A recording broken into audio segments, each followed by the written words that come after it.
கர்த்தருடைய நாமம் மகிமைப்படுவதாக. மறுபடியும் இந்த வாரத்திலே நாம் ரோமருக்கு எழுதின நிருபம் 8வது அதிகாரத்திலே 17 வசனங்கள் வரைக்கும் நம்ம இது வரைக்கும் படிச்சிருக்கிறோம்.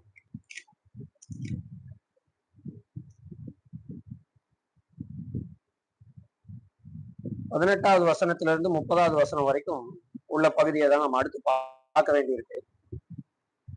17வது வசனம் ரோமருக்கு எழுதின நிருபத்துல எப்படி முடிகிறதுனா, நாம் பிள்ளைகளானால் நாம் சுதந்திரமாக இருக்கிறோம் இல்லையா, உரிமை சொத்துக்கு பங்காளர்களாக இருக்கிறோம். தேவன் நமக்கு தந்திருக்கக்கூடிய வச்சிருக்கிற அந்த இன்ஹெரிட்டன்ஸ்க்கு நம்ம என்ன செஞ்சிருக்கிறோம், நம்ம பங்காளிகளாக இருக்கிறோம். தேவனுடைய சுதந்திரமாக இருக்கிறோம், கிறிஸ்துவுக்கு உடன் சுதந்திரமாக இருக்கிறோம். அவர் அடுத்த டைமென்ஷன்ல அதை கொண்டு போறார். பிள்ளைகளாக இருக்கிறோம், அதனால நாம தேவன் நமக்கு வைத்திருக்கக்கூடிய இன்ஹெரிட்டன்ஸ்க்கு அல்லது சுதந்திரத்துக்கு நம்ம பங்காளிகளாக இருக்கிறோம். அடுத்து அவர் சொல்றாரு, நீங்கள் தேவனுடைய சுதந்திரராகவும் இருக்கிறீர்கள், அது மாத்திரமல்ல கிறிஸ்துவுக்கு உடன் சுதந்திரமாக இருக்கிறீர்கள். சோ நம்ம into the family of God, தேவனுடைய குடும்பத்திற்குள், தேவனுடைய குடும்பத்திற்குள்ள தேவன் நம்மை ஏற்றுக்கொள்கிறதாக நாம் இங்கே பார்க்கிறோம். ஏதோ அந்த என்ன சொல்லுவாங்கல்ல, அங்காளி பங்காளின்னு சொல்லுவாங்க. அதாவது நம்ம குடும்பம் இருக்கும், நம்ம குடும்பத்துக்கு பூர்வீக சொத்து ஒண்ணு இருக்கும், நம்ம ஃபேமிலி இல்லாம கூட பிறந்தவங்க ரிலேட்டிவ்ஸ் எல்லாம் அதுல பங்கு உள்ளவங்களா இருப்பாங்களா, அந்த மாதிரி கிடையாது. இது நான் பெரியப்பாவுடைய சொத்துக்கு பங்காளியோ மாமாவுடைய சொத்துக்கு பங்காளியோ இல்லை. தேவன் என்னுடைய தகப்பனாக இருக்கிறார், நான் தேவனுடைய பிள்ளையாக இருக்கிறேன் போது I am into the family of God, தேவனுடைய சுதந்திரராக இருக்கிறோம். கிறிஸ்துவுக்கு உடன் சுதந்திரராக நம்ம இருக்கிறோம். கிறிஸ்துவுடனே கூட நாம் மகிமைப்படும்படிக்கு அவருடனே கூட பாடுபட்டால் அப்படி ஆகும் என்று அவர் முடிக்கிறத நம்ம பார்க்கணும். ஸோ அதனாலதான் நம்ம போன வாரம் பாடுகள், கர்த்தராகிய இயேசு கிறிஸ்துவோடு கூட அவரோடு கூட பாடுபடுவதற்குரிய விஷயங்களை குறித்து நம்ம சிந்திச்சோம் கடைசியா. அப்படி கர்த்தராகிய இயேசு கிறிஸ்துவோடு கூட நம்ம பாடுபடும் போது நாம கிறிஸ்துவுடனே கூட மகிமைப்படுகிறவர்களாக, கிறிஸ்துவுடனே கூட மகிமைப்படக்கூடியவர்களாக இருக்கிறோம் அப்படின்னு சொல்லி இந்த வசனம் முடியும். ஆனா இதனுடைய விளக்கம், இவர் சொல்ற இந்த விஷயத்தினுடைய எக்ஸ்பிளனேஷன் அடுத்து 18வது வசனத்துல ஆரம்பிச்சு 30வது வசனம் வரைக்கும் இதை அவர் விளக்குகிறார். இந்த கிறிஸ்துவுடனே கூட பாடுபடுதல், கிறிஸ்துவுடனே கூட பாடுபடுவதனால நமக்கு மகிமை எப்படி கிடைக்குது, கிறிஸ்துவுடனே கூட பாடுபடுறது practically how it is possible, எப்படி அது சாத்தியமாகும், அந்த பாடுகள்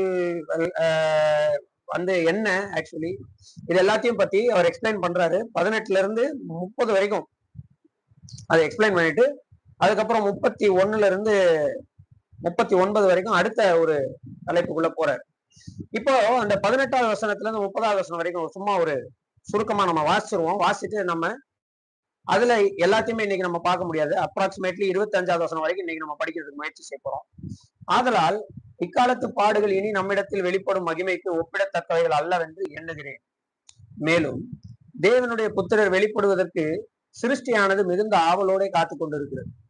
அது ஏனென்றால் சிருஷ்டியானது அழிவுக்குரிய அடிமைத்தனத்தினின்று விடுதலையாக்கப்பட்டது, தேவனுடைய பிள்ளைகளுக்குரிய மகிமையான சுயாதீனத்தை பெற்றுக்கொள்ளும் என்கிற நம்பிக்கையோட அந்த சிருஷ்டியானது சுய இஷ்டத்தினாலே அல்ல, கீழ்ப்படுத்தினவராலேயே மாயைக்கு கீழ்பட்டிருக்கிறது. ஆகையால் நமக்கு தெரிந்திருக்கிறபடி இதுவரைக்கும் சர்வ சிருஷ்டியும் ஏகமாய் தவித்து பிரசவ வேதனைப்படுகிறது. அதுவும் அல்லாமல் ஆவியின் முதற் பலன்களை பெற்ற நாமும் கூட நம்முடைய சரீர மீட்பாகிய புத்திர சுகாதாரம் வருகிறதற்கு காத்திருந்து நமக்குள்ளே தவிக்கிறோம். அந்த நம்பிக்கையினாலே நாம் ரட்சிக்கப்பட்டிருக்கிறோம். காணப்படுகிறதை நம்புகிறது நம்பிக்கை அல்ல, ஒருவன் தான் காண்கிறதை நம்ப வேண்டுவது என்ன? நாம் காணாததை நம்பினோமாகி அது வருகிறதற்கு பொறுமையோட காத்திருப்போம். அந்தபடியே ஆவியானோரும் நமது பலவீனங்களில் நமக்கு உதவி செய்கிறார். நாம் ஏற்றபடி வேண்டிக் கொள்ள வேண்டியது என்னவென்று அறியாமல் இருக்கிறபடியால் ஆவியானவர் தாமே வாக்கு கலங்காத பெருமூச்சுகளோடு நமக்காக வேண்டுதல் செய்கிறார்.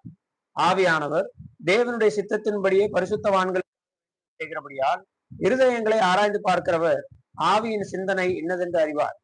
அன்றியும் அவருடைய தீர்மானத்தின்படி அழைக்கப்பட்டவர்களாய் தேவனிடத்தில் அன்பு கூறுகிறவர்களுக்கு சகலமும் நன்மைக்கு ஏதுவாக நடக்கிறது என்று அறிந்திருக்கிறோம். தம்முடைய குமாரன் அநேக சகோதரருக்குள்ளே முதற் பேரானவராய் இருக்கும் பொருட்டு தேவன் எவர்களை முன்னறிந்தாரோ அவர்களை தமது குமாரனுடைய சாயலுக்கு ஒப்பா இருப்பதற்கு முன்குறித்திருக்கிறார். எவர்களை முன்குறித்தாரோ அவர்களை அழைத்தும் இருக்கிறார். எவர்களை அழைத்தாரோ அவர்களை நீதிமான்களாக்கியும் இருக்கிறார். எவர்களை நீதிமான்களாக்கினாரோ அவர்களை மகிமைப்படுத்தியும் இருக்கிறார். இந்த பகுதியை தான் இன்னைக்கு இப்போ நம்ம படிக்க போறோம். சரி, நான் ஏற்கனவே போன வாரம் போகும்போது சொல்லிட்டு போனேன், பாடுகள்ல இருந்து மகிமை வரைக்கும் இருக்கக்கூடிய ஒரு ஜேர்னி, அதை பத்தி தான் நம்ம படிக்க போறோம்னு சொல்லியிருக்கேன். சரிங்களா? சரி. சோ இங்க நம்ம முதல்ல பாக்குற விஷயம், 18வது வசனத்துல இருந்து நம்ம பாக்குற விஷயம், இக்காலத்துல இருக்கக்கூடிய பாடுகள் இனிமேல் வர இருக்கக்கூடிய மகிமையோடு கம்பேர் பண்ணும்போது இக்காலத்துல இருக்கிற பாடுகளை அதோட நம்ம என்ன செய்ய முடியாது, ஒப்பிட முடியாது என்று எண்ணுகிறேன். ஐ கன்சிடர் அப்படின்ற ஒரு வார்த்தையை அவர் பயன்படுத்துறார். இந்த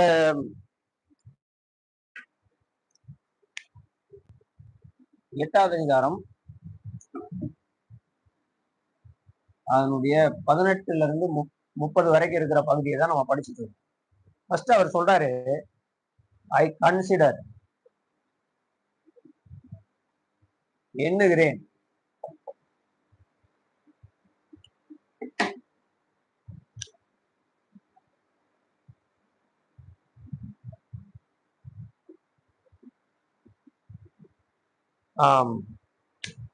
தேவனுடைய பிள்ளைகளுக்கு தேவன் கொடுத்திருக்கக்கூடிய ஒரு அருமையான பாக்கியம் என்னன்னா, நம்ம தேவன் நம்முடைய வாழ்க்கையில என்னென்னலாம் பாக்கியத்தை கொடுக்க போறாரு அப்படின்றத பத்தி தேவன் ஆல்ரெடி நமக்கு என்ன செஞ்சிருக்கிறார், வெளிப்படுத்தி இருக்கிறார்.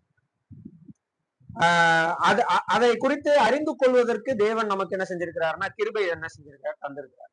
குறிப்பா பவுல் இங்க யூஸ் பண்ற அந்த வேர்ட் ஐ கன்சிடர் அப்படின்ற அந்த வார்த்தை எப்படிப்பட்ட ஒரு பியூட்டியை நமக்கு தருது அப்படின்னா,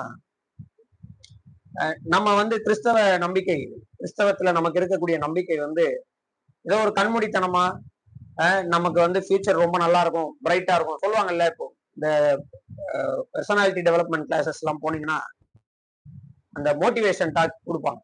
மோட்டிவேஷன் டாக்ல சொல்லுவாங்க, கவலைப்படாதீங்க, ஃபியூச்சர் எப்பவுமே உங்களுக்கு பிரைட்டா இருக்கும், உங்க ஃபியூச்சர் நல்லா இருக்கும், அருமையா இருக்கும்னு சொல்லுவாங்களா. அந்த மாதிரி இங்க சொல்லல. நமக்கு உங்க ஃபியூச்சர் ரொம்ப நல்லா இருக்கும், இன்னைக்கு நீ பாடுபடுறத பத்தி கவலைப்படாத, நாளைக்கு நீ நல்லா இருப்ப, அப்படி சொல்லல. சரியா? எல்லாம் இதுவும் கொஞ்ச காலம்தான், இதுவும் கடந்து போகும், அப்படியெல்லாம் பைபிள்ல சொல்லல. பவுல் யூஸ் பண்ற வேர்டு சொல்றாரு ஐ கன்சிடர் அப்படின்ற வேர்டு யூஸ் பண்றாரு. அது அங்க கிரேக்க வேர்டு என்ன சொல்லப்பட்டிருக்குன்னா லாகிசோமாய் அப்படின்ற கிரேக் வேர்டு யூஸ் பண்ணுது. லாகிசோமாய் அப்படின்னா என்னன்னா, அதுல லாஜிக் இருக்கிறத நீங்க பார்க்க முடியும். லாகிசோமாய் இந்த வேர்டுடைய அர்த்தம் என்னன்னா, டு கால்குலேட். நீங்க என்ன செய்ய முடியும்னா ஒரு கணக்கு போட முடியும். கணக்கு எப்படி போட முடியும்? ஏதோ ஒண்ணு இருக்கணும்ல கணக்கு போடுறதுக்கு. அப்ப என்னன்னா, நம்முடைய வாழ்க்கையில தேவன் என்ன கடந்த காலத்துல செஞ்சிருக்கிறார், நம்முடைய வாழ்க்கையில நாம ஃபியூச்சர்ல அவரோடு கூட எப்படி இருக்க போறோம்ன்றதுக்கு கடந்த காலத்துல தேவன் நிறைய விஷயங்களை நமக்கு என்ன செஞ்சிருக்காரு. அதை படிக்கும் போது, அதை தியானிக்கும் போது நாம் நிச்சயமாக லாகிசோமாய் பண்ண முடியும், நம்ம கன்சிடர் பண்ண முடியும் தட் என்ன நடக்க போகுது நம்முடைய வாழ்க்கையில. சோ பாஸ்ட் டேஸ்ல, கடந்த நாட்கள்ல தேவன் நம்முடைய வாழ்க்கையில, மனிதர்களுடைய வாழ்க்கையில மனிதர்களுக்கு என்ன செஞ்சிருக்கிறாருன்றத பேஸ் பண்ணி அந்த எவிடன்ஸை வச்சு நம்முடைய எதிர்காலத்தை குறித்து தேவன் நமக்கு சொல்லி இருக்கிறவைகள் எல்லாவற்றையும் நாம நம்ப நமக்கு முடியும். நம்மளுடைய ஃபெய்த் எவிடன்ஸ் பேஸ்டா இருக்கு. நம்முடைய விசுவாசம் கண்மூடித்தனமானது இல்ல. ஏன்னா இவர் அவ்வளோ 100% அதை என்ன செய்யறாருன்னா கால்குலேட் பண்றாரு. அவர் சொல்றாரு, for I consider that the sufferings of this present time are not worth comparing to the glory that is to be revealed to us. இக்காலத்துல இருக்கிற பாடுகள் இனிமே ஒரு மகிமை வரப்போகுது, அந்த மகிமையோட கம்பேர் பண்ணும்போது இந்த பாடுகள் அதையும் கம்பேரே பண்ண முடியாது. மலைக்கும் அடுவுக்கும் முடிச்சு போட முடியாதுன்ற மாதிரி அதையும் இதையும் நீங்க கம்பேர் பண்ணவே முடியாது. ஏன்னா அப்படி ஒரு குளோரி நமக்கு என்ன செய்ய போகுது, கிடைக்க போகுது என்று அவர் அதை நான் எண்ணுகிறேன் என்று அவர் சொல்றார். நான் எண்ணுகிறேன்னு சொல்லும் போது நானா நினைக்கிறேன் அப்படின்னு சொல்லல. is considering, is logically calculating the future. எதை பேஸ் பண்ணி? பாஸ்ட பேஸ் பண்ணி. பாஸ்ட்ல அப்படி என்ன நடந்தது? மேல உள்ள வசனங்கள்ல நம்ம வாசிக்கிறோம், கர்த்தராகிய இயேசு கிறிஸ்து உயிரோடு இருந்தார். அதுதான் எல்லாத்துக்கும் பேஸ். கர்த்தராகிய இயேசு கிறிஸ்து உயிரோடு எழும்பலன்னா நம்முடைய விசுவாசம் வீணா இருக்கும் இல்லையா? 1 Corinthians 15 அதுதான் சொல்றாரு. அப்போ இந்த நரேட்டிவ் இருக்கு இல்லையா, லைக் நம்முடைய ஃபியூச்சர் வந்து எவ்வளவு குளோரியஸா இருக்க போகுது. யாருக்கு? தேவனுடைய பிள்ளைகளுக்கு. யாருக்கு? தேவ கிறிஸ்துவோடு கூட பாடுபடுகிறவர்களுக்கு. யாருக்கு? இங்க நம்ம 8வது அதிகாரம் 12வது வசனத்துல இருந்து 17வது வசனம் வரைக்கும் படிச்சோம். ஏற்பட்டவங்க, பரிசுத்தாவின் வல்லமை பெற்றவங்க, ஆவியின்படி நடக்கிறவர்கள், தேவன், இவங்களை குறிச்சு சொல்லும் போது இவர்களுடைய மகிமை என்பது கம்ப்ளீட்லி டிஃபரெண்ட். அது ரொம்ப வித்தியாசமானதாக இருக்கு. சரி, அதைத்தான் நம்ம இங்க ஃபர்ஸ்ட் பாக்குறோம். ஆனா அவர் சொல்ற, இவர் இந்த 18வது வசனத்துல சொல்றதுல இக்காலத்துல இருக்கிற பாடுகள் இனிமேல் கிடைக்க போற மகிமையோட அவர் என்ன செய்யலன்னா ஈக்குவேட் பண்ணல. அது நாட் ஈக்குவல் டுன்றது மாதிரி மட்டும் சொல்லல. அவர் என்ன ஸ்கேல்ல சொல்றாரு அப்படின்னா, இந்த மகிமையினுடைய வேல்யூவும் இப்போ நாம படுகிற பாடுகளினுடைய வேல்யூவையும் பார்க்கும்போது இந்த பாடுகளை இந்த மகிமையோடு நீங்க என்ன செய்ய முடியாது, ஒப்பிடவே முடியாது அப்படின்னு தான் சொல்றாரு. அவர் கம்பேரே பண்ணலங்க. இந்த பாடுகளை மகிமையோட கம்பேர் பண்ணல. Is not comparing. John Chrysostom சொல்லி ஒரு தேவனுடைய தாசர் இருக்கு. அவர் சொல்லும் போது சொல்றாரு, வரக்கூடிய மகிமையை நம்ம தியானிக்க ஆரம்பிச்சோம் அப்படின்னு சொன்னா அதுக்கு முன்னாடி இன்னைக்கு இருக்கிற சஃபரிங் வில் ஃபேட் அவே. இன்னைக்கு இருக்கக்கூடிய பாடுகள் என்ன செஞ்சிடும், காணாமல் போய்விடும் சொல்றாரு. ஏன்னா இதையும் அதையும் கம்பேர் பண்ண முடியாத அளவுக்கு பெரிய ஸ்கேல்ல வந்து தேவன் நமக்கு தரப்போகிற மகிமையை குறித்து அப்போஸ்தலனாகிய பவுல் இங்க மென்ஷன் பண்றார். ஆல்ரெடி சபைக்குரிய மகிமையை குறித்து நம்ம படிக்கணும் அப்படின்னு சொன்னா எபேசியர்ல நம்ம வாசிக்கிறோம். ஆல்ரெடி சபைக்குரிய மகிமையை குறித்து, இல்ல சபையினுடைய வேல்யூவை குறித்து நம்ம நிறைய படிச்சிருக்கிறோம் ஆல்ரெடி. பட் திரும்ப ஒரு தடவை பார்க்கலாம். எபிசியன்ஸ் சாப்டர் 2, எபேசியர் 2 அதனுடைய கடைசி 2 வசனம் வாசிங்க. சாரி 1, எபேசியர் 1 22 23, 21ல இருந்து 23 வரைக்கும். எல்லாவற்றையும் அவருடைய பாதங்களுக்கு கீழ்ப்படுத்தி எல்லாவற்றையும் எல்லாவற்றாலும் நிரப்புகிறவருடைய நிறைவாகிய, அங்க பாருங்களேன், சரீரமான பார்க்கலாம். எல்லாவற்றையும் எல்லாவற்றாலும் நிரப்புகிறவர் யாரு? தேவன். தேவன் தான் எல்லாவற்றையும் எல்லாவற்றாலும் நிரப்புகிறார் இல்லையா? ஆமாவா இல்லையா? God is the one who fills all in all. எல்லாவற்றையும் எல்லாவற்றாலும் நிரப்புகிறவர் தேவன். அவருடைய நிறைவாக காணப்படுவது எது இங்க? The fullness of him who fulfills everything, who fills everything. அவரே நிறைவானவர் இல்லையா? He is complete. அவர் எல்லாவற்றையும் நிரப்புகிறவர். அவருடைய நிறைவாக காணப்படுகிறது எது? சபை. சபை சரீரமான இல்லையா? தேவன் எல்லாவற்றையும் எல்லாவற்றாலும் நிரப்புகிறவராக இருந்தார். அவருடைய நிறைவான படைப்புல ஒரு குறைவை ஏற்படுத்துறது யாரு? மனிதன். இப்ப இந்த குறைவை நிறைவாக்குவதற்கு, கம்ப்ளீட் பண்ணுவதற்கு தேவன் தெரிந்து கொண்டது சபை. சபையை வச்சு தேவன் நிறைவடைகிறார். நான் சொல்ல வர்றது தப்பா புரிஞ்சு கூடாது. தேவன் வந்து குறை உள்ளவர் நான் சொல்ல வரல. தேவன் சபையை வைத்து நிறைவு பெறுகிறார். God is feeling fulfilled in church. ஏன்னா அந்த சபைக்காக தன்னுடைய உயிரை என்ன செய்யற கொடுக்குற. எபேசியர் 20ல போட்டு, சாரி அப்போஸ்தலர் 20ல எபேசு சபை மூப்பர்கிட்ட பவுல் சொல்றாரு, தேவன் தமது சொந்த ரத்தத்தினால் சம்பாதித்த சபை. கிறிஸ்து தன்னுடைய சொந்த ரத்தத்தினால் சம்பாதித்த சபைன்னு சொல்லல, தேவன் தன்னுடைய ஜீவனை தந்து சம்பாதிச்சிருக்கிறார் இந்த சபைன்னு சொல்றாரு. அந்த அளவுக்கு தேவன் சபையை வந்து மதிக்கிறார். இவ்வளவு பெரிய மகிமை ஆல்ரெடி யாருக்கு இருக்கு? சபைக்கு ஆல்ரெடி இருக்கு. அதெல்லாம் நம்ம யோசிக்கிறது இல்லை, ஆனா இருக்கு. ஆனா இனிமேல் கிடைக்க போகிற மகிமை வந்து நம்முடைய கற்பனைக்கும் எட்ட முடியாத ஒரு. அதனாலதான் அவர் வந்து இதை இதையும் தராசுல கூட வைக்கல. இன்னைக்கு இருக்கிற பாடுகள் வந்து இட்ஸ் கம்ப்ளீட்லி ஃபேடிங் அவே. எப்போனா இனிமேல் வரப்போற மகிமையை வந்து நம்ம கால்குலேட் பண்ணோம்.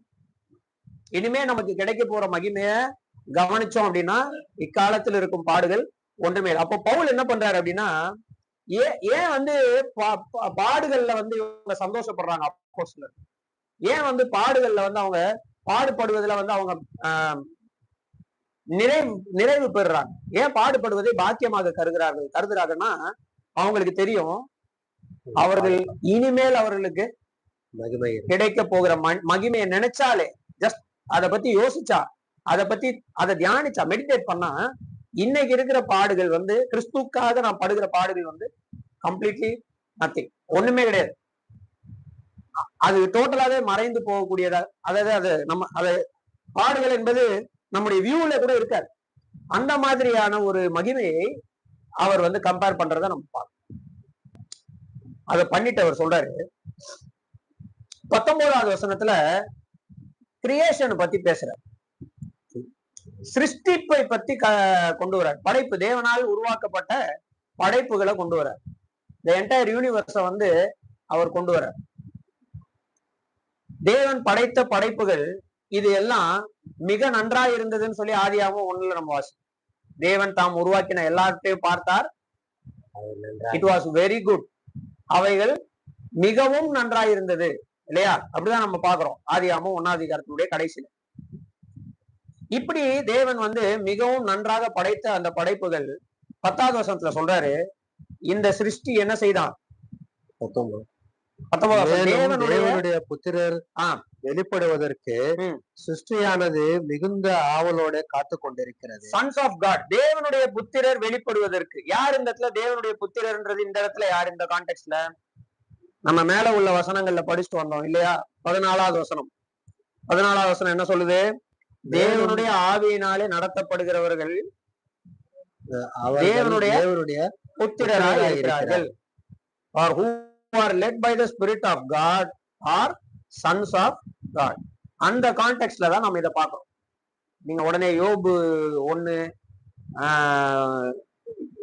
ஜெனிசிஸ் சாப்டர் 6க்கு போயிடக்கூடாது, சரிங்களா?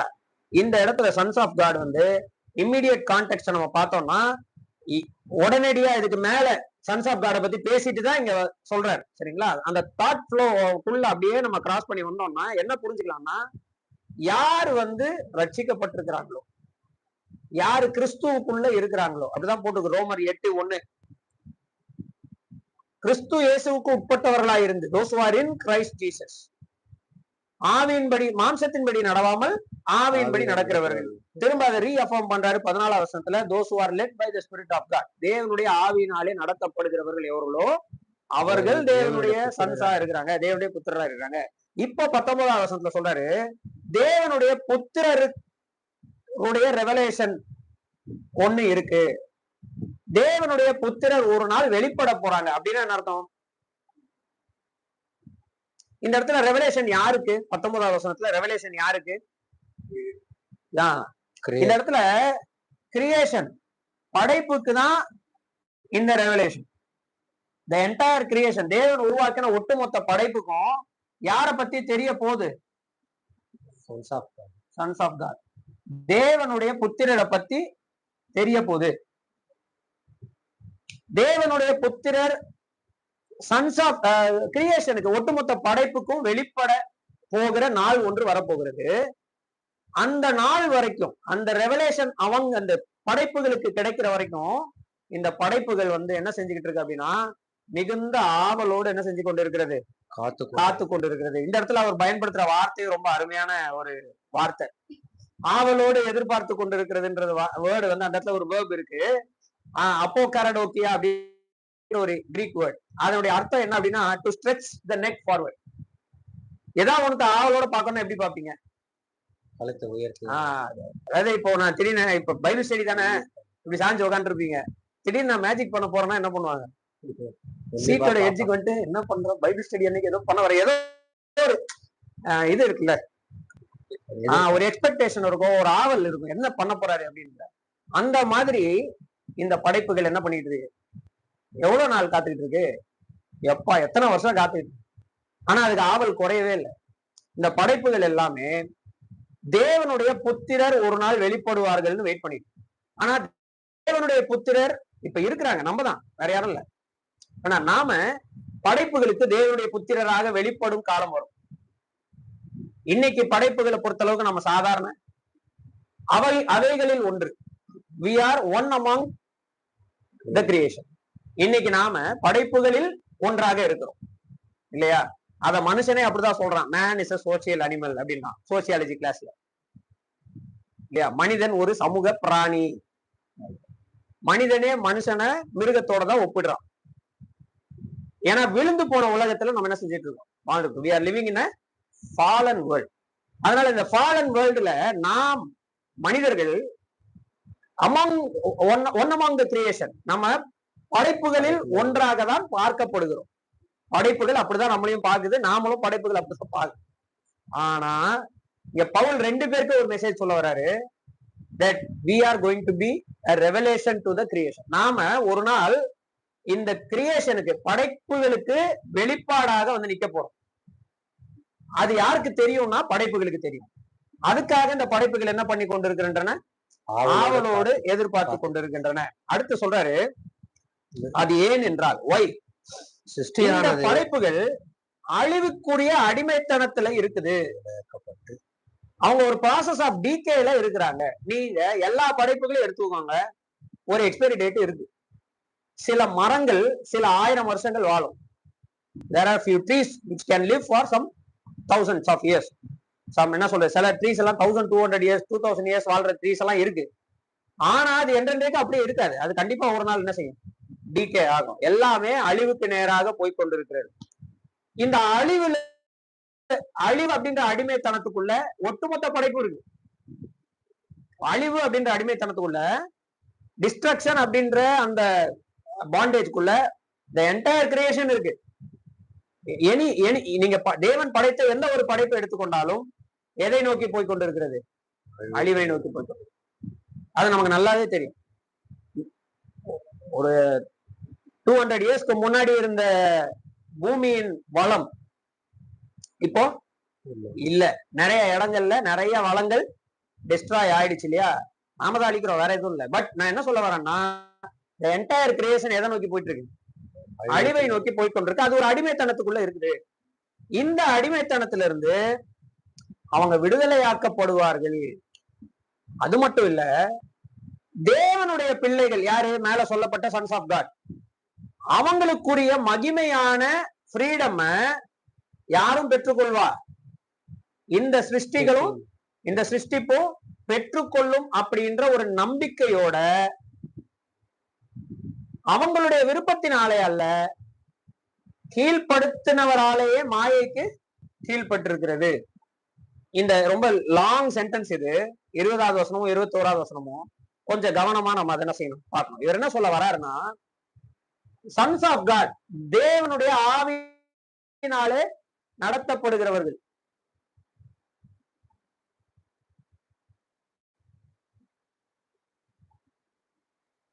நான் ஏன் ரட்சிக்கப்பட்டவர்கள்ன்ற வார்த்தை பயன்படுத்தலன்னா, இன்னைக்கு ரட்சிக்கப்பட்டவர்கள்னா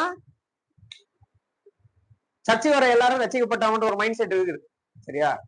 ஞானஸ்நானம் எடுத்தவங்க எல்லாம் ரட்சிக்கப்பட்டவங்க அப்படின்னு ஒரு மைண்ட் செட் இருக்கு. தேவனுடைய ஆவியினாலே நடத்தப்படுகிறவர்கள் அப்படின்ற வார்த்தையை நான் ஏன் சொல்றேன்னா, அதை ஒரு டெபினிஷனாவே இங்க வைக்கிறது. யார் யாரெல்லாம் தேவனுடைய ஆவியினால் நடத்தப்படுறாங்களோ, தேவனுடைய ஆவியினால நடத்தப்படணும்னு அவங்க வாழ்க்கையை கொடுத்திருக்கிறாங்களோ, கிறிஸ்துவுக்குள்ள இருக்கிறாங்களோ, அவங்கதான் யாரு? ரட்சிக்கப்பட்டவங்க இல்லையா? கர்த்தருடைய வழிகளில நடக்கல, கிறிஸ்துவுக்கு எனக்கும் சம்பந்தமே இல்லை அப்படின்னு சொன்னா அவங்க ரட்சிப்பு வாய அளவுக்கு தான் என்ன செஞ்சிருக்கு, நடந்திருக்கு இல்லையா? அப்ப ரியலா ரட்சிக்கப்பட்டவங்க யாருன்னா தேவனுடைய ஆவினால நடத்தப்படுகிறவர். அப்ப இந்த தேவனுடைய ஆவினால் நடத்தப்படுகிற தேவனுடைய புத்திரர் ஒரு நாள் இந்த இன்னைக்கு இருக்கிற இந்த படைப்புகளுக்கு வெளிப்படுத்தப்பட இருக்கிறார்கள். யார் வெளிப்படுத்துவார்? தேவன் தான் வெளிப்படுத்துவார். காட் தான் அவங்களுக்கு ரிவீல் பண்ணுவார். அந்த நாள் வரைக்கும் இந்த சிருஷ்டிகள் எல்லாம் என்ன பண்ணுது அப்படின்னா வெயிட் பண்ணிக்கிட்டு இருக்குது. மிகுந்த ஆவலோட என்னைக்கு அது நடக்கும்னு சொல்லி வெயிட் பண்ணிட்டு இருக்கு.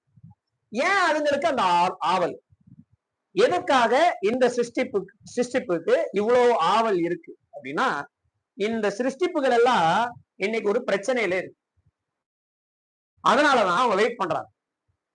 ஒரு அடிமைத்தனத்துல ஜெயிலுக்குள்ள இருக்கிற ஒருத்தன் சொல்லிடுறாங்க யாரோ வந்து, நீ கவலைப்படாத, உன்னை ஒரு நாள் இதுல இருந்து யார் உன்னை என்ன செய்வாங்க, விடுதலையாக்கும். எவ்ரிடே மார்னிங் அவன் எந்திக்கும் போது அவன் என்ன நினைப்பான், இன்னைக்கு என்னுடைய விடுதலை நாளா. தூங்கும் போது என்ன நினைப்பான், நாளைக்கு ஒருவேளை எனக்கு விடுதலை கிடைக்கும். அன்னைக்கு கிடைக்கல, மறுநாள் காலை எவ்ரிடே அவனுக்கு நம்பிக்கை அஷூரன்ஸ் கொடுத்துட்டாங்க அப்படின்னு சொன்னா, அவனுடைய ஒவ்வொரு நாளும் எதை நோக்கி இருக்கும் தெரியுமா, நாளைக்கு விடுதலை ஆயிடுவேனா, காலையில எழுந்தா இன்னைக்கு விடுதலை ஆயிடுவேனா, நைட் தூங்கும் போது நாளைக்கு என்னுடைய விடுதலை எனக்கு எப்ப கிடைக்கும் தான் அவன் மைண்ட் செட் இருக்கும்.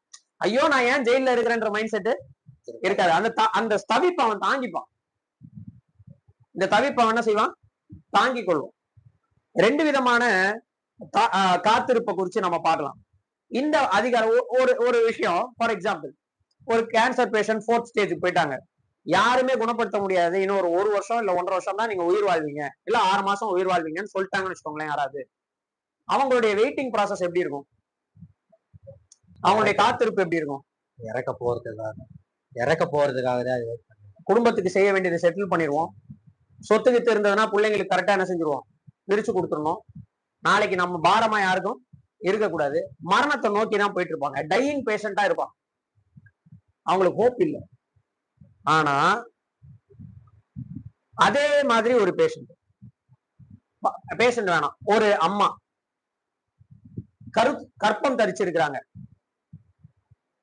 இத்தனாவது மாசம் இத்தனாவது வீக்ல உங்களுக்கு என்ன வந்துடும், லேபர் டேட் கொடுத்துடுறாங்க. அவங்க காத்திருப்பு எப்படி இருக்கும், அவங்க காத்திருப்பு எப்படி இருக்கும், டெலிவரி சந்தோஷமா இருக்கும். ஒவ்வொரு நாள் போக போக வலி இருக்கும், வேதனை இருக்கும், எல்லாத்தையும் அவங்களால ஏன் தாங்க முடியும்னா அவங்களுக்கு என்ன இருக்கு, ஒரு நம்பிக்கை, நிச்சயமான நம்பிக்கை இருக்கு இல்லையா, ஒரு நிச்சயமான நம்பிக்கை இருக்கு, எனக்குள்ள ஒரு குழந்தை இருக்கு, அந்த குழந்தை ஒரு நாள் என்ன செய்யும், என் கையில இருக்கும் அப்படின்னு சொல்லி ஒரு நம்பிக்கை.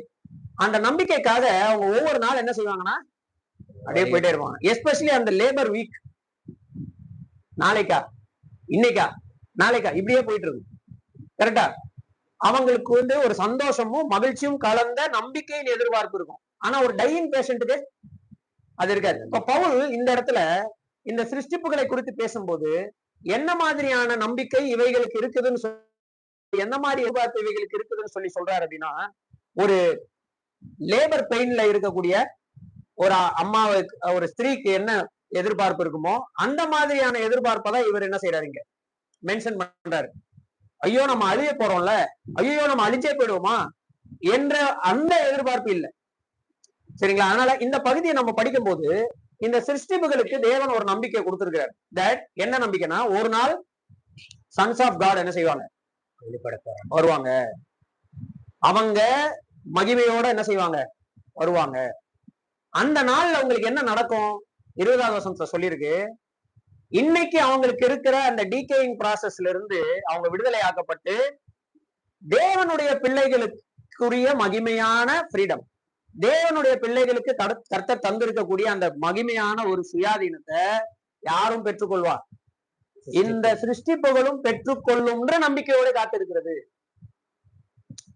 இப்போ 21வது வசனம் சொல்லுது, அதனால இந்த சிருஷ்டிப்புகள் ஃபர்ஸ்ட் எப்படி இப்படிப்பட்ட ஒரு பாண்டேஜ்குள்ள போச்சு என்பதுதான் அடுத்த வசனத்துல சொல்றாரு, கீழ்ப்படுத்தினவராலே மாயைக்கு கீழ்பட்டு. சரி, யாரு இந்த சிருஷ்டிப்புகளை, இந்த படைப்பை, காட்ஸ் கிரியேஷனை ஒரு ஃபியூட்டிலிட்டிக்குள்ள, ஒரு மாயைக்குள்ள, இந்த அடிமைத்தனத்துக்குள்ள கீழ்ப்படுத்தி வச்சது யார்?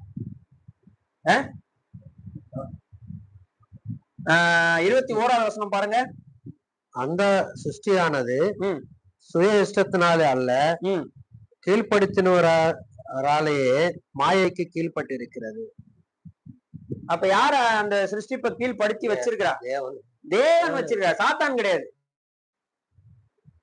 சரிங்களா, சாத்தான் கிடையாது. ஆனா காரணம் யாருன்னா, சாத்தான சொல்லக்கூடாது, காரணம் யாரு, ஆதாம், நாம தான். ஆதியாகமம் 3வது அதிகாரத்துக்கு வரும்போது நம்ம என்ன பாக்குறோம், மனுஷனுடைய பாவத்தின் நிமித்தம் கர்த்தர் மனுஷனை சபிக்கவில்லை, மனுஷியை சபிக்கவில்லை, பிசாசை சபித்தார், பூமியை சபித்தார். அப்படித்தானே போட்டிருக்கு பாருங்க, ஆதியாகமம் 3வது அதிகாரம். பிசாசின் சாபத்தை அப்புறம் விட்டுருவோம். நம்ம 17வது வசனத்துக்கு வரலாம். பின்பு அவர் ஆதாமை நோக்கி, நீ உன் மனைவியின் வார்த்தைக்கு செவி கொடுத்து புசிக்க வேண்டாம் என்று நான் உனக்கு விளக்கின விருட்சத்தின் கனியை புசித்தனாலே பூமி உன் நிமித்தம் சபிக்கப்பட்டிருக்கும். தேவன் மனுஷனுக்கு சபிக்கல, தேவன் மனுஷனை சபிக்கல. அவன் தேவனுடைய சாயலாக சிருஷ்டிக்கப்பட்ட மனுஷனை தேவனுடைய சாயலாக சிருஷ்டிக்கப்பட்ட மனுஷனுக்குரிய மரியாதையோட தான் எப்பவும் நடத்துறாரு.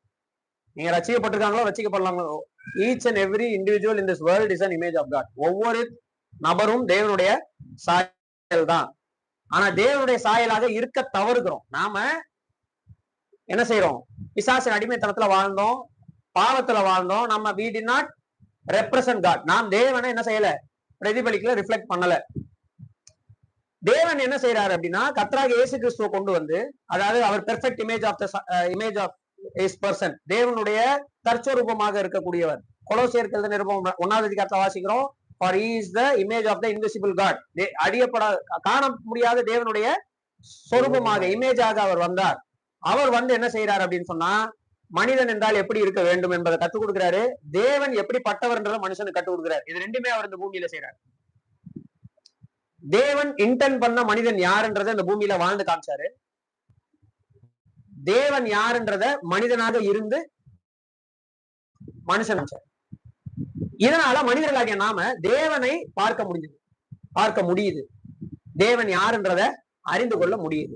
மனிதன் யாருன்றதையும் தெரிந்து கொள்ள முடியுது. இப்ப இந்த இயேசு கிறிஸ்துவ ஏற்றுக்கொள்ளும் போது தேவன் அவருக்குள் நம்மை இந்த 2ஆம் ஆதாமின் சந்ததியாக உருவாக்கி விடுகிறார். அப்படின்னா is making as a perfect image of God. தேவனுடைய சாயலாக நம்மை மாற்றுகிறார். இப்ப இதுதான் நம்மளுடைய ஸ்டோரி. இதுல நமக்கு என்ன நடந்தது அப்படின்னா, கிரியேஷன், இந்த படைப்புகள் தேவனாலே சாபத்துக்குள்ள வைக்கப்பட்டது, தேவனாலே சபிக்கப்பட்டு இருந்தது. ஆனா தேவன் இந்த பூமியை சபித்தது எதுக்காக அப்படின்னா, எதுக்காக நம்ம பாக்குறோம், எதுக்காக அப்படின்னா, for man to understand God. தேவன் யார் என்பதையும், அவருடைய இருதயம் என்ன என்பதையும், அவர் ஏன் மனிதனை படைத்தார் என்பதையும், அவன் செஞ்ச தவறுகளுடைய விளைவுகளை அனுபவிக்கிறதுக்கும் தேவன் வந்து இந்த பூமியை சபித்தார். இப்ப இங்க போட்டிருக்கு, இந்த கிரியேஷன் வந்து தானா அந்த சாபத்துக்குள்ள போல, சுய இஷ்டத்தினாலே அப்படி இல்ல, கீழ்படுத்தினவர்னால வேற வழி இல்ல, அது மாயைக்கு கீழ்பட்டு இருக்கிறது. இப்ப 22வது வசனம் சொல்ல, ஏற்கனவே சொன்னது பாருங்க. ஆகையால் நமக்கு தெரிந்திருக்கிறபடி இன்னைக்கு வரைக்கும் சர்வ சிருஷ்டியும் ஏகமாய் தவித்து என்ன வேதனைப்படுகிறது? பிரசவ வேதனைப்படுகிறது. இப்ப பவுல் வந்து, இப்ப நம்ம இத சொல்லிட்டு 23வது வசனத்தை சொல்றாரு, அதுவும் அல்லாமல் ஆவியின் முதற் பலன்களை பெற்ற நாமும் கூட. இப்ப என்ன பண்றாருன்னா, இந்த சன்ஸ் ஆஃப் காடுக்கும் இந்த கிரியேஷன், இந்த சன்ஸ் ஆஃப் காடையும் கிரியேஷனையும் முன்னாடி கொண்டு வர்றாரு. இந்த கிரியேஷன் எப்படிப்பட்ட சிச்சுவேஷன்ல இப்ப இருக்குன்றதை எக்ஸ்பிளைன் பண்றாரு. இந்த கிரியேஷனுக்கு என்ன நம்பிக்கை இருக்குதுன்றதை எக்ஸ்பிளைன் பண்றாரு. அந்த கிரியேஷனுடைய நம்பிக்கை வந்து டையிங் பேஷண்ட் மாதிரி இல்ல, லேபர் பின் தான் அனுபவிச்சுட்டு இருக்கு. விச் மீன்ஸ் கிரியேஷனுக்கு ஒரு ஹோப் இருக்கு. ஒவ்வொரு நாளும் கிரியேஷன் என்ன எதிர்பார்க்குது? விடுதலை. தேவனுடைய புத்திரர் எப்போ இன்னைக்கு வந்துருவாங்களா? ஒருவேளை நாளைக்கு வந்துருவாங்க. காலை விடிஞ்சிருச்சுன்னா இன்னைக்கு வந்துருவாங்க போல, தூங்க நைட் ஆயிடுச்சுன்னா நாளைக்கு வந்துருவாங்க. இதே மாதிரி என்ன செஞ்சுக்கிட்டு இருக்கு? வெயிட் பண்ணிட்டு. ஆனா கன்ஃபார்மா தெரியும், குழந்தை பிறந்துரும், விடுதலை கிடைச்சிரும். பிரசவ வேதனைனா அதுதான். பிரசவ வேதனைக்கு ஒரு மகிழ்வான முடிவு உண்டு. லேபர் பெயின் வந்து it always leads to a joyful end, இல்லையா? ஒரு மகிழ்வான ஒரு முடிவு கொண்டு வந்து நிறுத்தும். அதுதான் வந்து இங்க அந்த மாதிரியான ஒரு எக்ஸ்பெக்டேஷன் கிரியேஷனுக்கு இருக்கு. இப்போ சொல்றாரு, நாட் ஒன்லி தட், அதுவும் அல்லாமல் ஆவியின் முதற்பலன்களை பெற்ற நாமும் கூட சரீர மீட்பாகிய புத்திர சுவிகாரம் வருகிறதற்கு காத்திருந்து நமக்குள்ளே தவிக்கிறோம். இப்போ விசுவாசிகளுக்கு, ஆவியினால் நடத்தப்படுகிறவர்களுக்கு, கிறிஸ்துவோடு கூட பாட அனுபவிக்கிற இந்த பாட அவர் எதோட கம்பேர் பண்ணி பேசுறாரு? கிரியேஷன் என்ன மாதிரியான ஹோப்போட இருக்குதோ, லேபர் பெயின்ல இருக்குதோ, அதுங்களுக்கு பாடு இருக்குதுதான், அழிவுக்கு நேராதான் இருக்குதுங்க. அதெல்லாம் உண்மைதான். ஆனா தே வெயிட் எக்ஸ்பெக்டன்ட்லி. ஒரு ஹோப்லெஸ் சிச்சுவேஷன்ல உட்காந்துட்டு இல்ல. அதே மாதிரி தேவனுடைய பிள்ளைகளுக்கு ஒரு லெசன் கற்றுக் கொடுக்கிறார். என்ன, நீங்களும் தவிக்கிறது, தவிப்பு இந்த இடத்துல குரோனிங், ஓகேவா? இங்கிலீஷ்ல வந்து குரோனிங். நானு இன்னைக்கு வந்து ஒரு ஓவரால் மாதிரி தான் எடுக்க போறேன். அதுக்கப்புறம் நான் இந்த வார்த்தைகள் எல்லாத்தையும் நம்ம வந்து டீட்டெயிலா நம்ம தியானிச்சோம்னா ரொம்ப நல்லா இருக்கும் ஆக்சுவலி. ஏன்னா இந்த இடத்துல அவர் யூஸ் பண்ற வேர்ட்ஸ் வந்து வெரி வெரி இம்பார்ட்டன்ட். ஏன்னா இவர் யூஸ் பண்ற வேர்ட்ஸ் எல்லாமே வந்து பாத்தீங்கன்னா பழைய ஏற்பாட்டுல ரொம்ப ரிச்சாக இருக்கக்கூடிய தியாலஜிக்கல் வேர்ட்ஸ். பழைய ஏற்பாட்டுல இருக்கக்கூடிய ரொம்ப முக்கியமான கோட்பாடுகளை சொல்லி கொடுக்கக்கூடிய வார்த்தைகளை இந்த இடத்துல அவர் ரொம்ப எளிதா பயன்படுத்துறாரு. நிறைய ரிச் டேர்ம்ஸ் வந்து இந்த இடத்துல யூஸ் பண்றாரு. இந்த எல்லா வார்த்தைகளும் ரொம்ப ரொம்ப இம்பார்ட்டன்ட், நம்ம நிதானமா படிச்சோம் அப்படின்னு சொன்னா. சரி, இப்ப அவர் சொல்றாரு, அதுவும் அல்லாமல் ஆவியின் முதற்பலன்களை பெற்ற நாமும் கூட, like and not only the creation but we ourselves who have the first fruits of the spirit. ஆவியின் முதற்பலன்களை என்ன செஞ்சிருக்கிறோம்? பெற்றிருக்கிறோம். அது என்னது? ஆவியின் முதற்பலன்கள். ஆவியின் முதற்பலன்களை நாம பெற்றிருக்கிறோம் அப்படின்னா என்னது? சரி, இந்த முதற்பலன்களை குறித்து லேவியராகமம் 23வது அதிகாரத்துல போய் வாசிச்சோம்னா முதற்பலன்களின் பண்டிகையை குறித்து நம்ம வாசிக்கிறோம். சரியா? முதற்பலன்கள்னா என்னது? ஆக்சுவலி ஃபர்ஸ்ட் ஃப்ரூட்ஸ்னா என்னது? முதல்ல வர அறுவடை. அப்படின்னா என்ன அர்த்தம்?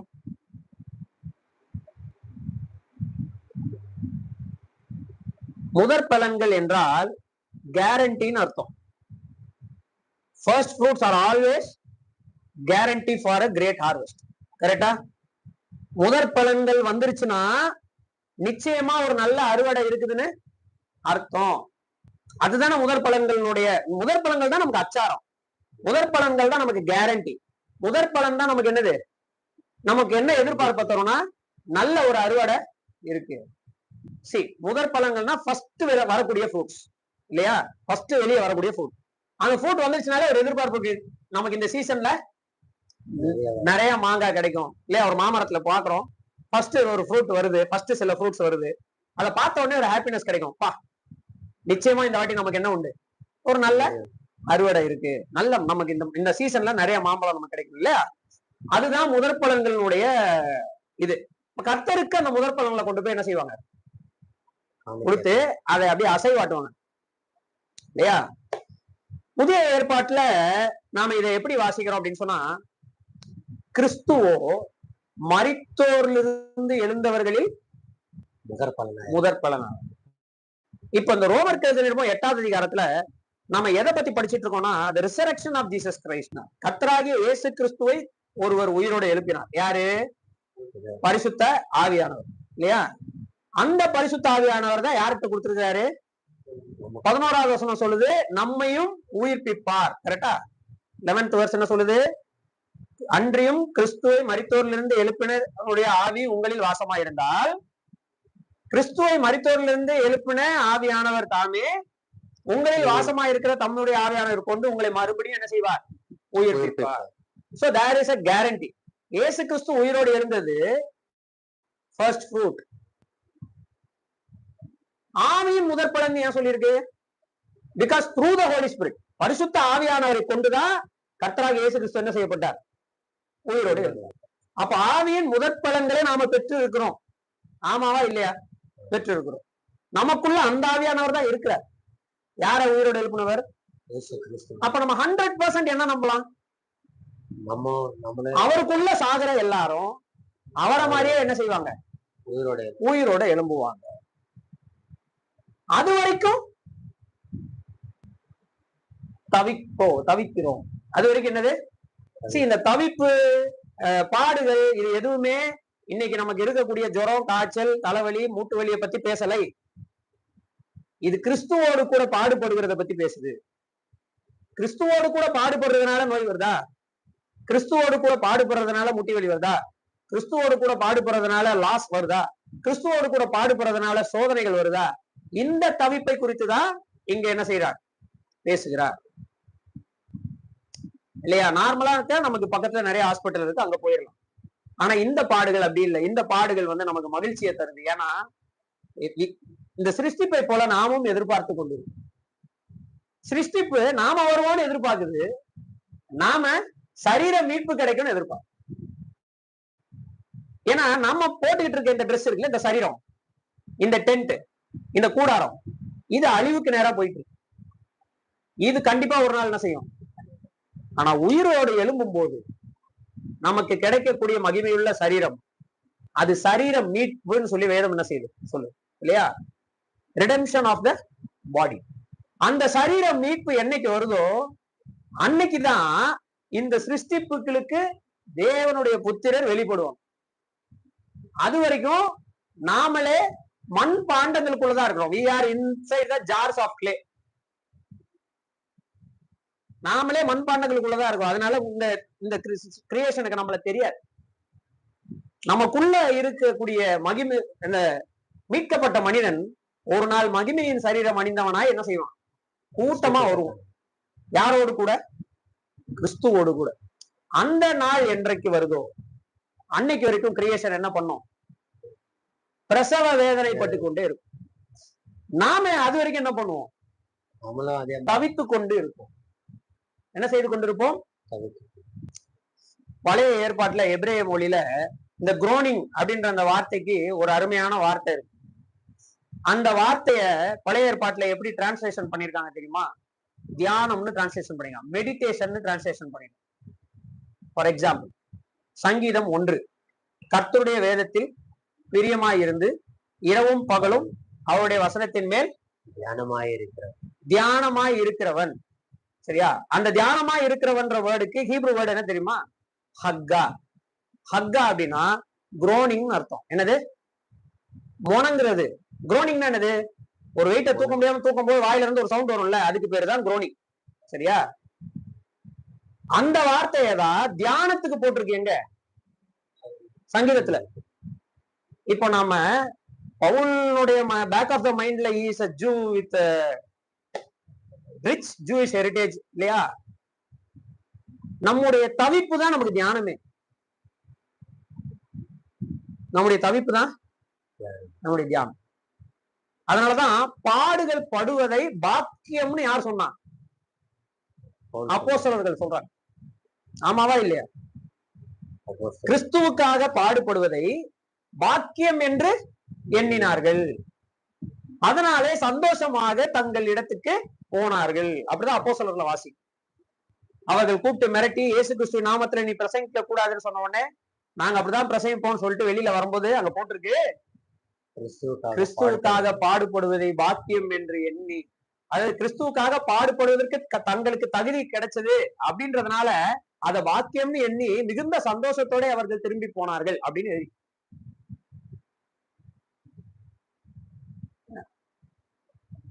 இன்னைக்கு ஆக்சுவலி வந்து நம்முடைய வாழ்க்கை எவ்ரிடே மெடிடேட்டிங் அப்படின்றது கிறிஸ்துவுக்காக பாடுபடுறதோட இருந்தா ரொம்ப நல்லா இருக்கும். ஏன்னா கிறிஸ்துவுக்காக மகிழ்ச்சியோடு பாடுபடுகிறவன் யார் தெரியுமா? இனி வரும் மகிமையை எதிர்பார்க்கிறவன். whoever is expecting the future glory will be meditating along with the sufferings of Christ. இல்லையா? கிறிஸ்துவோடு கூட பாடுபடுகிற வாழ்க்கையை சந்தோஷமாக யார் எதிர்பார்ப்பான் தெரியுமா? இனி வரும் மகிமையை எதிர்பார்த்துக்கிட்டு இருக்கவனால மட்டும்தான் அப்படி என்ன செய்ய முடியும்? வாழ முடியும். அந்த இனி வரும் மகிமையை நம்ம மட்டும் எதிர்பார்க்கல, யாரும் எதிர்பார்க்குது. இந்த என்டையர் கிரியேஷன் எதிர்பார்த்துக்கிட்டு இருக்கு. அந்த கிரியேஷனுக்கு தெரியல நாம தான் வரப்போறோம். ஆனா நமக்கு தெரியும், நமக்கு அந்த சத்தியம் வெளிப்படுத்தப்பட்டு இருக்கு. தட் சன்ஸ் ஆஃப் காட் நாம தான் கிறிஸ்துவோடு கூட மகிமையில் என்ன செய்வோம்? வெளிப்படுவோம். அப்படி வெளிப்படுற நாளுக்காக என்டையர் கிரியேஷனே அவ்வளவு நம்பிக்கையோட காத்திருக்கும் போது, மாயைக்கு உட்பட்டிருக்கிற இந்த கிரியேஷனே அவ்வளவு நம்பிக்கையோட என்ன செஞ்சுக்கிட்டு இருக்கு? காத்து கொண்டிருக்கும் போது வர ஆளே நாம தான். நாம எவ்வளவு மகிமையோட எவ்வளவு நம்பிக்கையோட காத்திருக்கணும். அததான் அவர் அங்க எக்ஸ்பிளைன் பண்ண எவ்வளவு அழகா சொல்றாரு பாருங்க. ஆவியின் முதற் பலன்களை பெற்ற நாமும் கூட சரீர மீட்பாகிய புத்திர சுவீகாரம் வருகிறதற்கு காத்திருந்து தவிக்கிறோம், நமக்குள்ளே தவிக்கிறோம். அப்ப நம்முடைய தவிப்பு அழுகைக்கு நேராக போகிற தவிப்பு இல்ல. நம்முடைய தவிப்பு ஒரு வெற்றிக்கு நேராக போகிற தவிப்பாக இருக்கிறது இல்லையா? ஒரு ஆத்லீட், ஒரு ஸ்போர்ட்ஸ்மேன், அவனுடைய ஆசை இச்சைகள் நிறைய இருக்கும். அவனுக்கு என்ன இருக்கும்? ஒரு எதிர்பார்ப்பு, நான் ஒலிம்பிக் என்ன செஞ்சிடணும், ஓடி தங்க மெடல் வாங்கிடணும் நாட்டுக்காக அப்படின்னு ஒரு எண்ணம் இருக்கும். ஒன்ஸ் தங்க மெடல் வாங்கிட்டானா அவனுக்கு எல்லாமே கிடைச்சிரும். என்ன கிடைச்சிரும்? புகழ், பெருமை, வீடு, காரு, பங்களா, அட்வர்டைஸ்மெண்ட், அடுத்த 10 தலைமுறைக்கு சாப்பிடுறதுக்கான எல்லா விஷயமும் கிடைச்சிரும். இதுதான் அவனுடைய எதிர்பார்ப்பு. அந்த எதிர்பார்ப்பு அவன் மைண்ட்ல இருக்கும். அந்த எதிர்பார்ப்பு நடக்கிறதுக்காக அடுத்த 3 வருஷத்துல ஒலிம்பிக் வருதுன்னா அவனுடைய ட்ரைனிங் எப்படி இருக்கும்னு நினைக்கிறீங்க? டெய்லியும் காலையில எழுந்திரிச்சு பிளெக்ஸிப் ஆஃப் மேட்ரஸ்ல படுத்துக்கிட்டு 43 இன்ச் 50 இன்ச் டிவில ஒலிம்பிக் ஓட்டத்தை அப்படியே ஏசி ரூம்ல உட்காந்து நல்லா ஜூஸ் குடிச்சுக்கிட்டே சரக்கு அடிச்சுக்கிட்டே ஃபுல்லா பிரியாணி சாப்பிட்டுக்கிட்டே பார்த்துக்கிட்டே இருந்துட்டா ஒலிம்பிக்ல ஓடுவானா?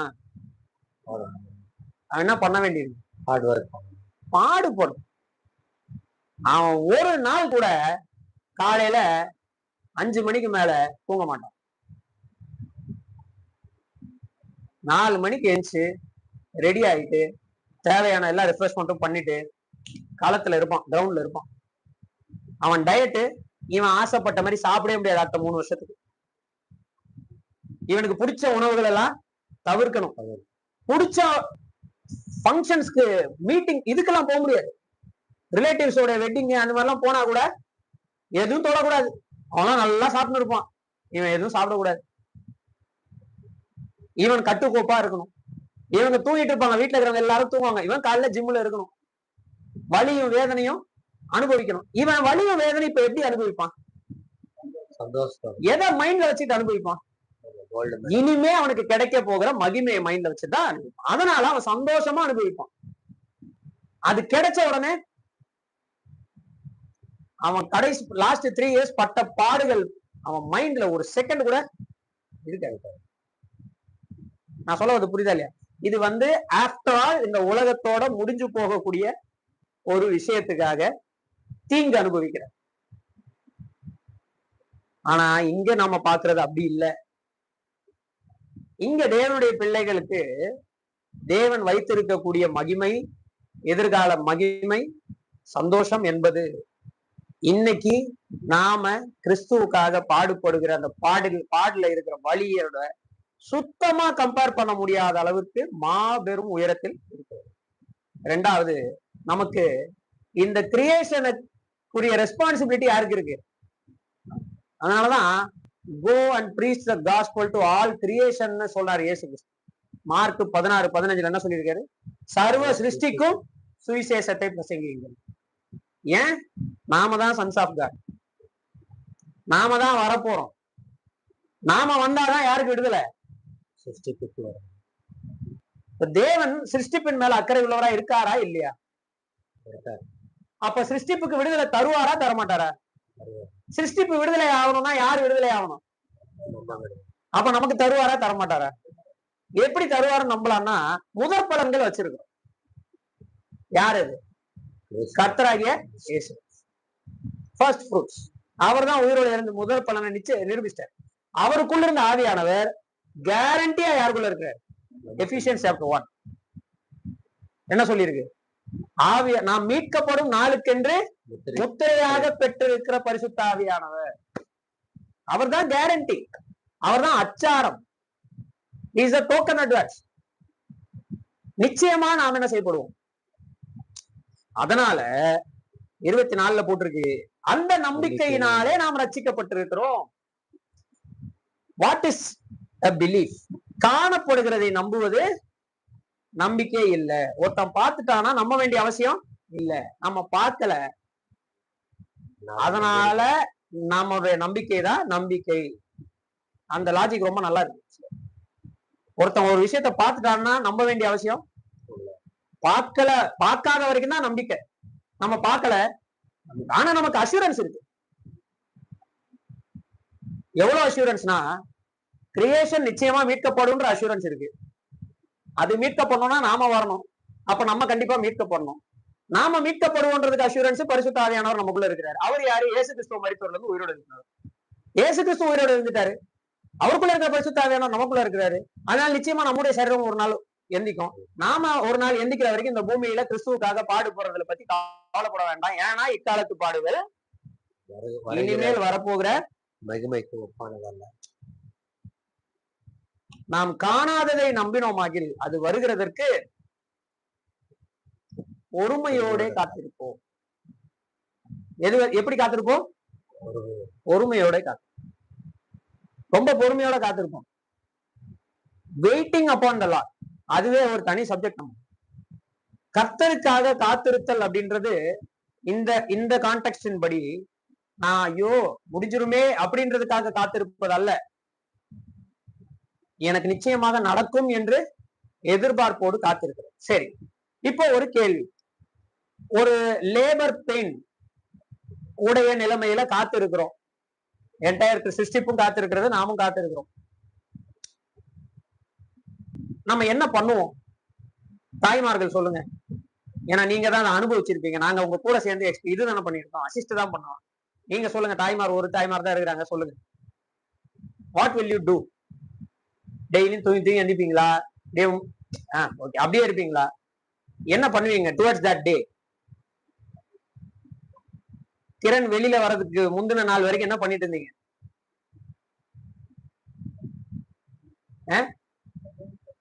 preparation இல்லையா? the entire family is preparing for a newcomer. தேவன் இயேசு கிறிஸ்து சொல்றாரு, நான் ஒரு ஸ்தலத்தை ஆயத்தம் பண்ண போகிறேன். அவர் ப்ரிப்பேர் பண்றாரு. இயேசு கிறிஸ்து சபையவும் ப்ரிப்பேர் பண்றாரு. எபிசியன்ஸ் சாப்டர் 5. தமக்கு முன்பாக சபையை நிறுத்தும் போது பரிசுத்தமும் குற்றமற்றதும் மாசில்லாததும் கண்டிக்கப்படத்தக்கதுமா இராத அளவுக்கு ஒரு பெர்ஃபெக்ட் சபைய, மகிமையுள்ள சபைய தனக்கு முன்னாடி நிறுத்தணும்ன்றதுக்காக கர்த்தராகிய இயேசு கிறிஸ்து ஒவ்வொரு நாளும் திருவசனத்தினால யாரை கழுவிட்டு இருக்காரு? சபையை. அப்ப கிறிஸ்து ப்ரிப்பேர் பண்ணிக்கிட்டு இருக்காரு. தேவன் இந்த என்டையர் யூனிவர்ஸ இந்த நாளுக்காக ப்ரிப்பேர் பண்ணிட்டு இருக்காரு. நாம என்ன பண்றோம்? நாமளும் ப்ரிப்பேர் ஆகிறோம். அந்த ப்ரிப்பரேஷனுக்கு பேர் தான் கிறிஸ்தவ வாழ்க்கை. அதுதான் Christian living. Responding to the sacrifice of Jesus Christ and expecting to the return of Jesus Christ. அது வரைக்கும் இந்த பூமியில preparing ourselves and also our neighbors. நாமும் மட்டும் இல்ல, நம்மை சுற்றி இருக்கிற ஜனங்களையும் ஆயத்தப்படுத்துகிறதற்கு இந்த பூமியில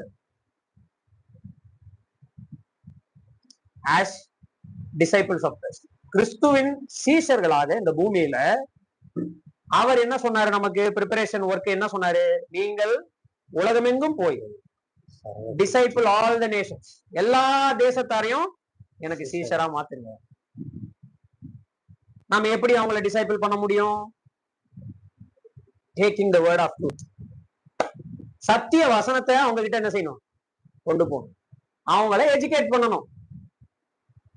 அவங்களை எஜுகேட் பண்ணும்போது அவங்க என்ன செய்வாங்க? சீஷர்கள் ஆவாங்க. இந்த வேலைய, இதுதான் ப்ரிப்பரேஷன். இந்த ஒர்க்கை தான் கர்த்தர் என்ன செய்ய சொல்றாரு? நான் திரும்பி வர வரைக்கும் அவரை ஆராதிக்கணும், அவரை அறிவிக்கணும். இதுதான் நமக்கு இருக்கக்கூடிய பொறுப்பாக காணப்படுது. அப்போ நான் என்ன இந்த கிளாஸ்ல இருந்து நம்மளுடைய கேட்கறது என்னவா இருக்கணும்னா, வெயிட்டிங் வந்து ஒரு டையிங் பேஷண்ட் மாதிரி இருக்கக்கூடாது. வெயிட்டிங் எப்படி இருக்கணும்? நம்பிக்கையோட இருக்கும். ஏன்னா நான் திரும்ப சொல்றேன், இது மோட்டிவேஷன் டாக் கிடையாது. மோட்டிவேஷன் டாக்ல எந்த அஷூரன்ஸும் கிடையாது. உங்ககிட்ட ஃபீஸை வாங்கிட்டு உங்களை மோட்டிவேட் பண்ணி அனுப்பிச்சு விட்டுருவாங்க. நீங்களும் அங்க இருக்கிற வரைக்கும் சந்தோஷமா என்ன செஞ்சுக்கலாம்? காணிக்கைய போட்டோமா, மேல கீழே குதிச்சோமா, ஃபுல் எக்ஸசைஸ் பண்ணிட்டு கார்டியோ ஒர்க் அவுட் முடிச்சுட்டு வெளியில வேர்வையோட வரலாம். வீட்டுக்கு போன உடனே என்ன ஆயிரும்? ஏண்டா வந்தோம், ஏண்டா வாழ்றோன்ற மாதிரியான ஒரு வாழ்க்கை வந்துடும். அந்த கிறிஸ்தவ வாழ்க்கையை பத்தி இங்க பேசல. இங்க அவர் பேசுறது இட்ஸ் அ லாஜிக். அதனாலதான் நான் ஆரம்பிக்கும் போதே சொன்னேன், அவர் ஃபார் ஐ லாகிசோமாய், நான் எண்ணுகிறது என்னவென்றால் ஐ கால்குலேட் சர்டன் திங்ஸ். இந்தந்த விஷயங்கள்லாம் நடந்திருக்குது, அதனால நிச்சயமா இந்தந்த விஷயங்கள்லாம் நடக்கும். காரணம், நீங்க வந்தாதான் அவங்களுக்கு விடுதலை, அவங்களே வெயிட் பண்றாங்க. அப்ப நீங்க என்ன செய்யணும்? வெயிட் பண்ணணும். நீங்க வெயிட் பண்றதுக்குரிய எல்லாமே யார்கிட்ட இருக்கு? நம்ம கிட்ட இருக்கு. எவ்வளவு அழகா வந்து அவர் அதை எக்ஸ்பிளைன் பண்றார். பொறுமையோடு காத்திருக்க வேண்டும். எது பொறுமையை உண்டாக்கும்? ரோமர் எழுத நிருபத்துல 5வது அதிகாரத்துக்கு வந்தீங்கன்னா இதெல்லாம் நம்ம ஆல்ரெடி படிச்சதுதான். ரோமர் 5ல என்ன சொல்றாரு பாருங்க, 3வது வசனம். More than that we rejoice in our sufferings, knowing that sufferings will produce endurance, and endurance will produce character, character produces hope. வாசிங்க 3ல இருந்து. அது மாத்திரமல்ல, உபத்திரவம் உபத்திரவம் பொறுமையையும், உபத்திரவம் பொறுமையை உண்டாக்குகிறது, பொறுமை பரீட்சையும், பொறுமை பரீட்சையும், பரீட்சை நம்பிக்கையையும் நம்பிக்கையும் உண்டாக்குகிறது என்று நீங்கள் அறிந்து படிக்கணும். போதும், வாசிச்சிருங்க. நீங்கள் அறிந்து உபதிரவங்களிலே மேன்மை பாராட்டுகிறோம், மேன்மை பாராட்டுகிறோம். பவுல் இதை ஆல்ரெடி சொல்லிட்டு தான் 8வது அதிகாரத்துல வராரு. அப்போ பொறுமை எதுக்கு நமக்கு தேவை? பொறுமை எப்ப வருமா? when we suffer, இல்லையா? with hope, நம்பிக்கையோட பாடுகள் அனுபவிக்கும் பொழுது பொறுமையோட காத்திருக்கக்கூடிய குணம் நமக்கு வருது, இல்லையா? யாக்கோபுலையும் அதை தான் வாசிக்கிறோம். உபத்திரவம் பொறுமை என்ன செய்யுது? உண்டாக்குது. யாக்கோபு 1வது அதிகாரத்தை தானே வாசிக்கிறோம். உபத்திரவம் பொறுமையை உண்டாக்குது. ஓகே, சோ நம்மளும் காத்திருப்போம், கர்த்தருக்கு சித்தமான அடுத்த வாரம் வரைக்கும், அடுத்த பகுதி போற வரைக்கும், சரிங்களா? அதனால இந்த நம்முடைய வாழ்க்கையில வந்து நம்ம சபை ஞாயிற்றுக்கிழமை எங்க சபைக்கு ஒரு சகோதரன் செய்தி கொடுக்க வந்திருந்தார். அவர் சொல்லும் போது ரொம்ப அருமையான ஒரு விஷயம் சொன்னார். மனுஷனுக்கு இருக்கிறதுலயே மிகப்பெரிய பிரச்சனை என்னது? பாவம். அந்த பாவத்துக்கே தீர்வு கொடுத்துட்டாரு யாரு? கர்த்தராகிய இயேசு கிறிஸ்து. அதை விட பெரிய பிரச்சனை வேற எதுவுமே இல்ல. அப்ப மத்த பிரச்சனைகளை பத்தி நாம ஏன் கவலை பண்ணோம் அப்படின்னு கேட்டார். ஆமா தானே? ஆமாவா இல்லையா? கரெக்ட். அதனால சியரப், திடன் கொள்ளுங்கள், நான் உலகத்தை ஜெயித்தேன்னு கர்த்தராகிய இயேசு கிறிஸ்து. இந்த சிருஷ்டிப்புகள் இவ்வளவு ஆவலா எப்படி கழுத்தை நீட்டிக்கிட்டு வெயிட் பண்ணுதான், அத மாதிரி நாமளும் என்ன செய்யணும்? நாம அப்படியே ஆறு பாத்துட்டு இருக்க வேண்டாம். நம்ம வேலை இருக்கு. கிரியேஷன் வந்து அவங்க வெயிட்டிங் தான், அவங்களோட ஒர்க். நமக்கு வந்து என்ன இருக்கு? ஒர்க் இருக்கு. நமக்கு நிறைய வேலை நம்ம செய்ய வேண்டியது. சரிங்களா? செய்வோம், கர்த்தருடைய நாமம் மகிமைப்படுவதாக. ஆமென்.